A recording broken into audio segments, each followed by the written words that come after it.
Le nom, il dérive de Shia, qui veut dire partisan de. Donc les partisans de Hassan al-Hussein étaient appelés Shi'atuhu.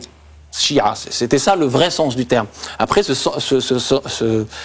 mot après d'autres significations. Mais ce n'est pas du tout un hasard, puisque Khaled Arabi, dès le début, les chiites considéraient que l'imam Ali a été investi par le prophète comme étant celui qui doit être l'imam de la communauté musulmane.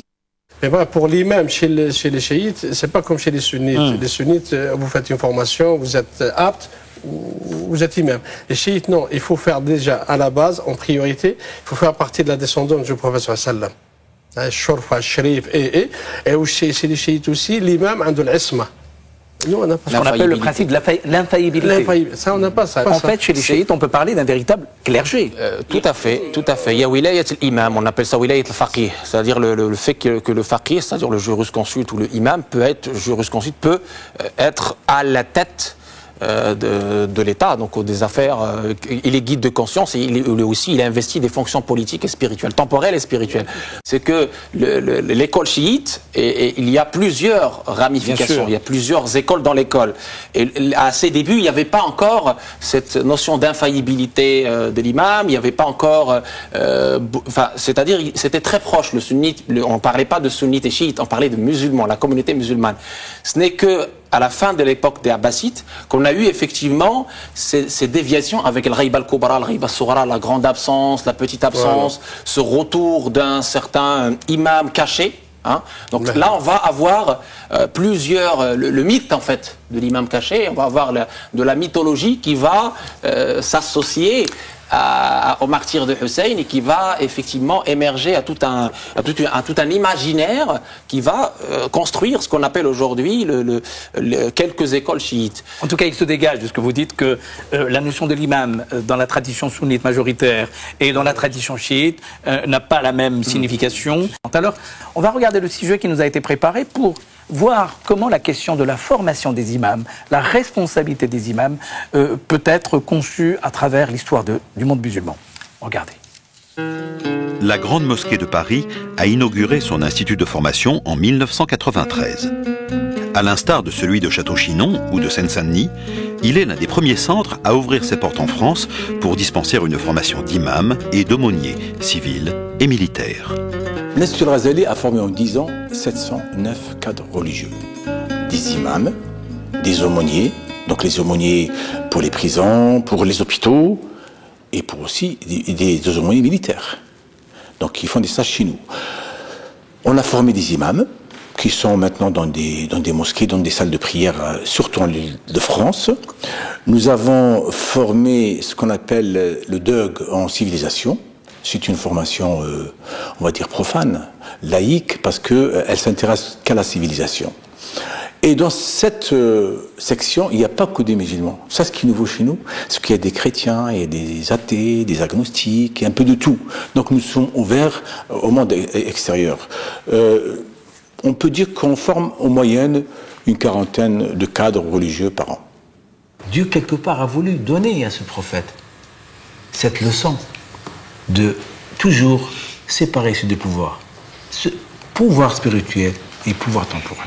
Nous sommes spécialistes de l'école malikite, qui est vraiment notre spécificité, parce que l'école, si vous voulez, le sunnisme, il y a 4 écoles. Il y a l'école malikite, hanafite, hanbalite et shafiite. Nous nous sommes concentrés sur des bases d'études sociologiques, parce que les musulmans de France, c'est 90% malikite, en nous disant, bon, il faut travailler sur l'école malikite. Quand notre imam arrive à la 4e année, pour passer au poste de master, là, il doit apprendre les 4 écoles. Quand il va maîtriser les 4 écoles, il pourra avoir le grade d'un imam qui peut donner un avis religieux, une fatwa. En dehors de là, il ne peut pas se prononcer pour donner un avis religieux. C'est pour cela, nous avons commencé par le commencement, nous nous sommes dit, nous nous inscrivons dans une tradition maghrébine, ou on va dire franco-maghrébine, parce que les imams qui viennent ici, soit d'origine algérienne ou marocaine ou tunisienne, ils sont de l'école malikite. Donc c'est l'école de la Zetouna, c'est l'école de l'Qarawiyin, avec lesquelles nous avons beaucoup de relations.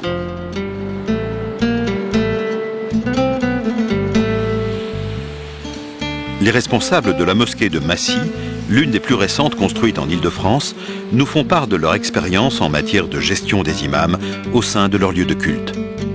Sur la mosquée de Massy, la gestion du culte, elle se fait, je dirais, de deux manières. La gestion des prières quotidiennes, d'accord, qui est gérée par donc, un collège d'imams, et la gestion des prières du vendredi. Pour les prières quotidiennes, donc c'est des imams, je dirais, qui sont issus de la communauté locale et qui ont la science. Et donc là, il y a un choix qui s'est fait au départ, et cet imam-là nous a ensuite aidé à constituer un groupe de référents. Et ensuite, on a la gestion de la prière proprement dit du vendredi, où là, donc, on a quelques imams également qui ont l'habitude en fait de prêcher.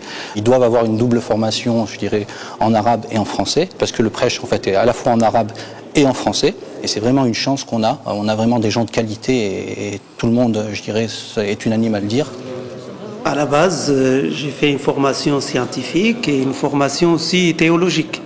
Dans cette mahdara, qu'on appelle, une sorte d'école spécialisée dans les sciences religieuses en Mauritanie, j'ai appris les Corans par cœur, j'ai appris les grandes références, les grands textes de la jurisprudence musulmane, notamment dans le cadre de l'école malikite, qui est l'école jurisprudentielle la plus dominante au Maghreb et dans l'Afrique subsaharienne. Et parallèlement avec ça, j'ai fait des études scientifiques. Et donc, j'ai obtenu une bourse pour faire une thèse de doctorat. Et je me suis aussi, par chance, trouvé un sujet qui soit au carrefour entre mes deux centres d'intérêt, à savoir la jurisprudence islamique et l'économie. Et c'est pour ça que j'ai choisi de faire ma thèse de doctorat sur l'économie et la finance islamique, et particulièrement sur comment on peut concilier les impératifs de la rentabilité économique avec les valeurs éthiques de l'islam.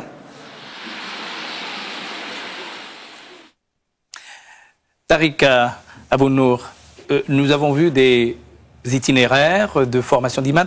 Vous-même, quelle est votre formation ? Écoutez, j'ai d'abord une formation classique, c'est-à-dire j'ai appris le Coran par cœur selon ce qu'on appelle la méthode Warsh. C'est l'une des Warsh al-Nafi' Tariq al-Azraq. J'ai appris, on va dire, le classique, Matn ibn Ashir, etc., donc qui est dans l'école malikite, en fait, traditionnelle. Et j'ai fait mes études de droit musulman, qui m'ont permis, en fait, de me concentrer sur l'école malikite en particulier. Et parallèlement à cela, en fait, j'ai des études scientifiques. Je suis ingénieur de formation et j'étais dans la finance. Et je suis en fait aujourd'hui à la tête du CIFIAN SAS, qui est le comité indépendant de finance islamique en Europe, qui a structuré pas mal de solutions conformes à la finance islamique en France. Donc, et vous êtes imam ? Et je suis effectivement imam et khatib, c'est-à-dire je prêche le vendredi. Donc voilà. Et à ce titre, effectivement, ma vocation, c'est effectivement de passer ce message du bien vivre ensemble dans notre société plurielle, dans le respect de la tradition, tout en tenant compte du contexte, c'est-à-dire ce qu'on appelle fiqh al-waqi'. Khalid Larabi, vous êtes imam de la Grande Mosquée de Paris. Quelle est votre trajectoire ? Car, d'après ce que je sais, vous avez fait une formation de théologien, aussi bien en France qu'à l'étranger. Quelle a été votre formation ? Enfin, j'ai eu la chance de voyager un petit peu partout dans le monde. J'ai fait une licence en doctrine islamique. Ensuite, j'ai fait un master magistère. Ensuite, j'ai fait un doctorat. Ensuite, j'ai voyagé un petit peu en Égypte, en Algérie, partout. Ça m'a permis d'acquérir une plateforme de connaissances sur les 4 écoles juridiques. Et ça m'a permis aussi d'apprendre un petit peu et d'approfondir les connaissances dans le hadith. Donc ça m'a permis de prêcher. Et de prêcher sur le minbar du prophète sallam et de parler de l'islam, du juste milieu, et de prêcher cette bonne parole du prophète sallam, c'est de ramener yassiru wa la tu'assiru, bashiru wa la tunaffiru. Yassir, c'est les paroles que le prophète sallam nous a ordonné de faire. C'est ce que l'imam doit faire. Et si je peux aussi rebondir sur l'imama. Bachir, c'est-à-dire vous apportez la bonne nouvelle. La bonne nouvelle. C'est un annonceur de bonne nouvelle. Alors vous le faites dans quelle langue ? Je le fais en français et en arabe. Donc tous mes prêches à la mosquée de Paris, ça fait presque 1 an et demi qu'on le fait là-bas, en arabe et en français. En fait, un paragraphe en arabe, tout de suite après, on va le traduire ou le sens du paragraphe en français. On essaie de le ramener parce qu'on a essayé, on a fait cette expérience-là. Si je peux rajouter juste, je sais que vous êtes pris par le temps. On a remarqué que depuis qu'on a commencé à faire prêcher en arabe et en français à la mosquée de Paris, il y a plus de jeunes. Avant, les jeunes, ils disent, je comprends pas l'arabe littéraire, je vais chercher une mosquée où ils prêchent en français. Depuis qu'on a commencé, alhamdoulilah, il y a plus de jeunes que de vieux. Et il y a plus aussi de convertis qui viennent pour écouter le prêche, surtout si c'est un prêche qui touche, qui parle d'un sujet sensible, qui parle des sujets qui sont le quotidien de chaque musulman, les difficultés que... Et c'est normal qu'il faut leur parler la langue qu'ils comprennent, c'est-à-dire leur langue, qui est la langue française. Alors, finalement, la fonction initiale de l'imam a énormément évolué. Ce n'est pas seulement apprendre le Coran par cœur, ça va de soi, n'est-ce pas? Je donne l'exemple de l'imam Malik. Hein. Il avait des fatwas à Médine. Et en Irak, c'était autre chose. Et c'est très important. C'est-à-dire que dans ce qu'on appelle c'est-à-dire les choses de l'ijtihad, les éléments de notre religion qui admettent l'interprétation ou qui admettent en fait une autre lecture de par les savants compétents. Donc tout ce qui n'est pas immuable, tout ce qui n'est pas là effectivement il y a ce qu'on appelle l'ijtihad. Et cet ijtihad, il a des règles. Parmi ces règles, c'est de respecter le contexte où nous vivons. Et on revient à la vocation de l'imam savant, telle que la fonction de l'imam a été conçue depuis les débuts de l'islam. Merci infiniment de nous avoir accompagnés cette matinée pour nous informer sur à la fois la fonction, l'origine, la fonction et la responsabilité de l'imam. Alors, pour nous accompagner, pour continuer cette émission, un certain nombre d'ouvrages qui nous ont aidés à préparer cette émission. L'ouvrage d'un grand théologien, Ibn al-Ashir, l'essentiel de la religion musulmane, Tawhid, Fiqh et spiritualité, traduit, annoté et commenté par vous, Tariq Abou Nour. C'est un traité de jurisprudence de la tendance de la doctrine malikite aux éditions Iqra. Tariq Oubrou, imam de la grande mosquée de Bordeaux, profession imam où il expose non seulement sa conception mais aussi sa pratique, ses difficultés, mais aussi ses espoirs de voir demain en France des imams formés ici en France, ou en tout cas des imams qui s'adaptent à la réalité française, aux éditions Albin Michel. Chiites et sunnites, nous avons parlé tout à l'heure évidemment, Serge Lafitte, aux éditions Presse de la Renaissance, et puis ce magnifique ouvrage, Les mosquées, c'est dans la mosquée que se pratique évidemment la fonction de l'imam, Anne Soura Enfray, phare de l'islam, les mosquées, aux éditions Koutoubia. Merci, vous pouvez aller sur le site de France Télévisions, replay, pour revoir votre émission.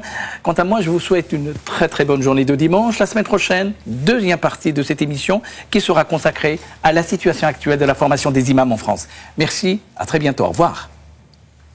Allahumma salli wa sallim wa barik ala sayyidina وأسعدنا وسندنا